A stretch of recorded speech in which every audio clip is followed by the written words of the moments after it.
Last night, we exposed one of Britain's leading far-right propagandists. Matthew Gravel. Oh. His name revealed for the first time. I am being racist today. Our undercover investigation helped us unmask a neo-Nazi. I am an ethnocentrist. I believe in supporting and advocating the interests of my people, who used to work at Buckingham Palace. I worked there, worked for the royal family. Matthew Gravel. Tonight, this assessment by the former head of British Counter Terrorism Police. See, choosing to run, choosing to blur your image, knowing full well that what you're doing is wrong in a decent society. But I hope to God my successors are monitoring people like this. Gravel is linked to two fascist groups, neither of which are prescribed. But he travelled to Texas in September to meet with the leaders of America's white supremacist movement, his face deliberately concealed when images were posted online. This Transatlantic alliance, a key shift in the way Britain's far-right works. I think what's changing with the nature of the far-right threat in this country is it's drawing support from abroad with a very powerful group in America that has a voice and a big movement in America. That's disturbing. That's a new elevation of the threat. We'd seen some level of European and American cooperation or willingness to speak to each other, but we didn't see a sort of sense of an organised. You wouldn't have seen a person like this in the centre of a major American organisation. So that is disturbing. Your trip to America, what were you doing with the likes of Thomas Rousseau and Rob Rondeau?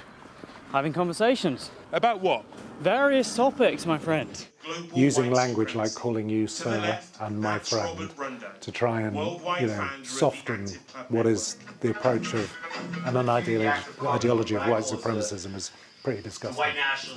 Are you a neo-Nazi? I wouldn't use that label. I'd say I'm a nationalist. Right, okay. I mean, a lot of people would use that label. A lot of people don't like me because I'm white.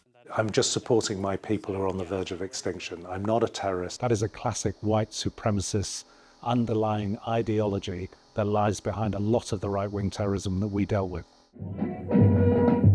I've spoken to a lot of people my age who feel like we're back as children in the 70s and 80s when we were openly vilified in the streets. And if we're going back to feeling as vulnerable as I did as a child, what does that mean for people like me? You know, a 57-year-old British person, but a second-generation immigrant born to an immigrant father. At what point will somebody decide that it's okay to try and repatriate me? I don't think black people think they're black. I don't like their culture. I don't like the way they behave. I don't like the way they act. It's not their skin colour, it's them.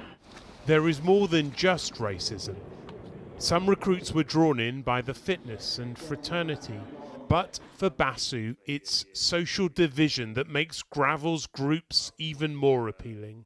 The United Kingdom has become a very polarised society, and particularly over the last 10 years.